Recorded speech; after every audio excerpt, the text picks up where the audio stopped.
The laughter was cruel, echoing off the cobblestone alley like a chorus of jeers. Three men sunburned from too many afternoons on the deck of their cruise ship surrounded her, their voices dripping with mockery. One leaned in close, his breath sour with beer, and tugged lightly at her scarf. The other two howled, tossing out crude comments loud enough for the rest of the tour group to hear. It was supposed to be an educational afternoon, but instead, the city tour had turned into a public stage for their humiliation of her. Her name was Samantha Grant, 29 years old, born and raised in Philadelphia, but now living her dream as a licensed tour guide in Boston. She loved her work, the history, the architecture, the small smiles when a guest learned something new. But she also knew the risks of working with strangers in a public space. She'd dealt with entitled customers before, but never this kind of harassment. Today was different. The trouble began when the group left Quincy Market. The three men, Jason, Mark, and Kyle, had been disruptive from the start, talking over her explanations, throwing in crude jokes about every historical landmark. At first, Samantha brushed it off, keeping her smile professional. But then Jason's hand brushed her hip accidentally as they entered a narrow alley, and the others laughed like it was part of the entertainment. She felt heat rising in her cheeks, part anger, part humiliation. The other guests looked away, pretending they didn't see what was happening, but she caught the sympathetic gaze of a woman in the back, an older tourist who clenched her fists like she wanted to help. That tiny gesture kept Samantha from snapping immediately. Instead, she played along with their nonsense, just long enough to read the situation. The alley would open into a small square, in a few blocks a popular photo stop with plenty of space. She'd guide the group there, use the crowd to her advantage, and if these guys thought she was going to keep taking their garbage without consequences, they were in for a shock. What they didn't know was that Samantha had been training in Krav Maga for the past 3 years. It wasn't about being a fighter. She hated violence, but she'd promised herself she'd never let anyone put her in danger or strip her of her dignity without a fight. Her plan was already forming in her mind. She'd wait until they crossed into the square, where there'd be witnesses and cameras, and when the timing was right, she'd send a message these bullies would never forget. The square bustled with live street musicians strumming guitars, a balloon vendor twisting shapes for laughing kids, and tourists snapping selfies with centuries-old buildings in the background. Samantha led the group toward a stone fountain at the center, her voice steady as she described the square's history. On the surface, she was the composed professional guide. Inside, her pulse beat like a war drum. Jason, Mark, and Kyle trailed close behind, still making crude asides about her figure and wondering out loud if she was single. Mark brushed her arm again, and this time she didn't move away. Let them think she was too timid to act. She needed them overconfident. "Hey, tour guide!" Jason called out. "Did you remember?" Loud enough for nearby strangers to hear. "Why don't you pose with us for a picture? You can stand in the middle. We'll keep you warm." His smirk stretched wide, and the other two cackled. Before she could answer, Kyle stepped in front of her, blocking her path. "Come on, sweetheart. Just one photo for the memories." His hand shot out, gripping her forearm, not hard enough to bruise, but firm enough to make the crowd glance over. A few group members shifted uncomfortably. One man cleared his throat, looking ready to speak up, but Samantha caught his eye and shook her head ever so slightly. This was hers to handle. Jason moved in from the other side, sliding an arm around her shoulder like they were old friends. "Relax," he said with mock sweetness. "We're just having fun." The scent of cheap cologne and stale beer clung to him. That was it, the breaking point. Her lips curved into a slow, deliberate smile, the kind that didn't reach her eyes. "You want a memory?" She asked, her voice calm but sharp as a blade. The men blinked, caught off guard by the sudden shift in her tone. Kyle loosened his grip slightly, but Jason's hand stayed heavy on her shoulder. She glanced around. The square was now dotted with people holding up their phones, watching the strange tension unfold. Perfect. In that moment, she was no longer just the guide. She was the one in control. The years of training, the muscle memory, the breathing techniques, all of it aligned in her mind, like gears in a clock. The humiliation was still there, but it had transformed into something colder, more dangerous. "You'll remember this," she said softly, and then she moved. The first step wasn't the kick, not yet. She shifted her weight back, making it seem like she was retreating. Both Jason and Kyle leaned forward, instinctively closing the gap between them. That's when she knew they were exactly where she wanted them. Samantha's right foot slid back, anchoring her stance. Her left hand rose in what looked like a defensive gesture, palm up, fingers spread, but in reality, it was positioning. In one sharp motion, she twisted her torso, bringing her knee up and driving the ball of her foot into Kyle's abdomen. The sound was unmistakable, a deep, wet thud, followed by Kyle's startled gasp as the air rushed out of his lungs. He staggered back 2 steps, clutching his stomach, eyes wide in disbelief. The square erupted with murmurs, a few gasps, and the unmistakable sound of camera shutters. Jason's grip on her shoulder tightened in reflex, but that only gave her a better anchor point. She seized his wrist, rotated her body, and pulled him forward into a sweeping hip throw.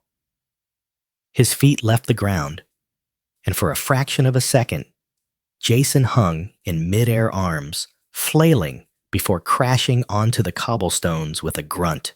Mark froze, his cocky grin replaced by open-mouthed shock. "Whoa, whoa, chill," he stammered, taking a step back. But Samantha didn't lower her guard. Her voice was steady, almost conversational. "You 3 thought this was funny a minute ago." She took a slow step toward Mark, her eyes locked on his.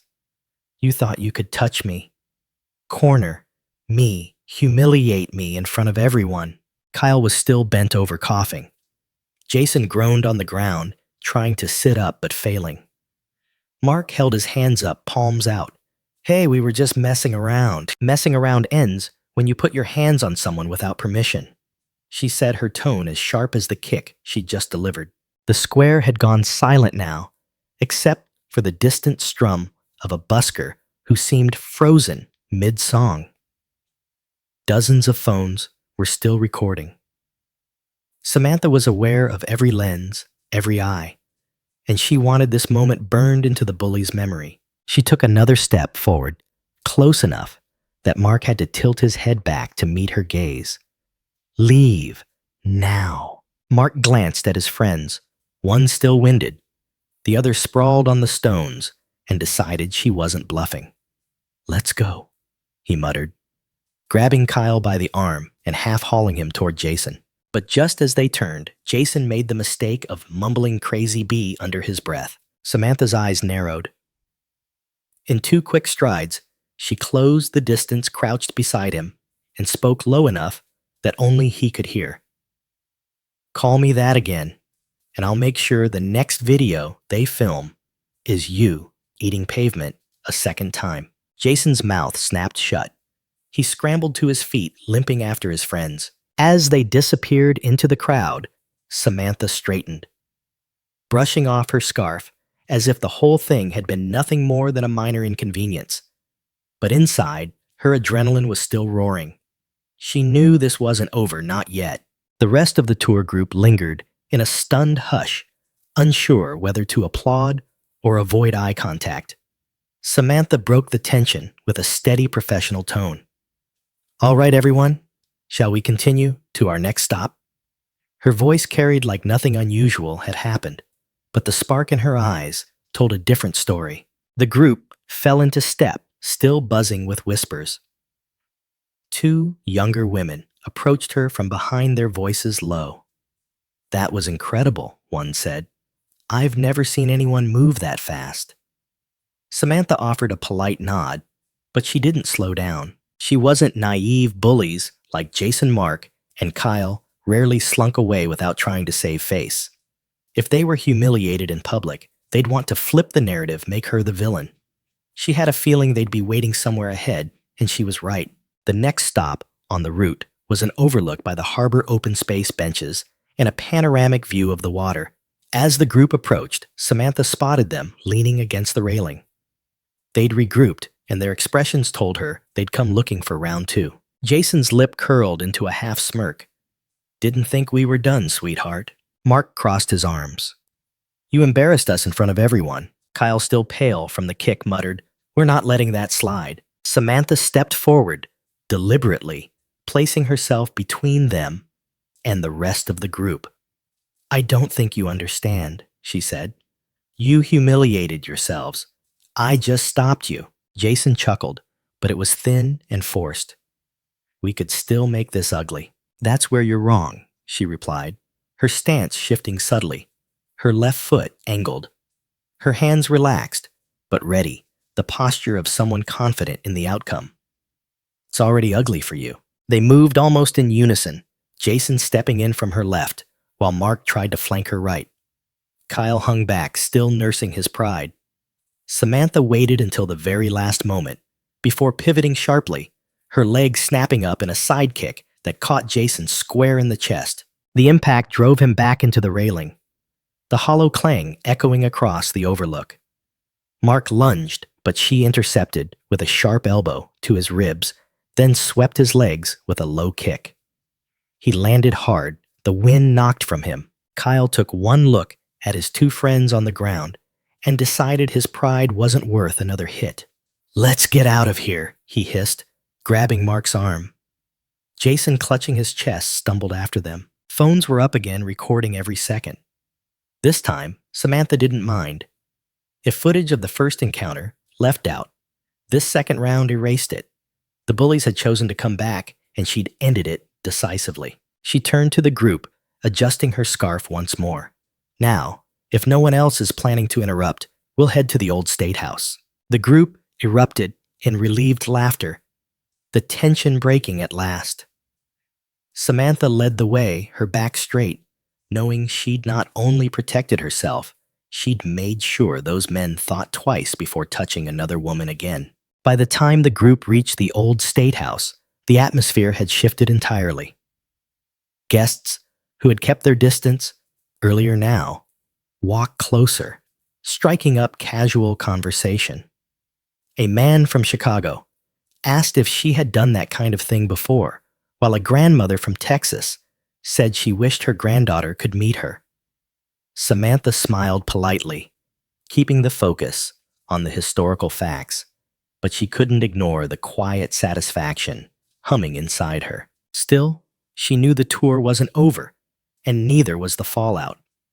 Sure enough, just as she finished her speech about the building's revolutionary history, two Boston police officers approached from across the street. The group stiffened, unsure of what was happening. Ma'am, one officer said, tipping his cap slightly, we got a report about an altercation here earlier. Samantha kept her tone calm. That would be me. 3 men harassed me during the tour. They grabbed me, blocked my path. I defended myself, and they left. Before the officers could respond, half the group stepped forward at once. The grandmother from Texas, the young women from earlier, even the man from Chicago, all speaking over one another, confirming her account. Several guests even offered to show their phone videos as proof. The officers exchanged a look, then nodded. We've already spoken to them. Their stories didn't match yours, but the videos cleared that up. They've been escorted off the property and banned from the harbor area for the rest of the week. A ripple of relief moved through the group. Samantha inclined her head. Thank you, officers. With the interruption over, she gathered the group for the final stretch of the tour. The late afternoon sun bathed the city in warm light, casting long shadows on the brick streets. As they walked, several guests stayed beside her, asking about her background.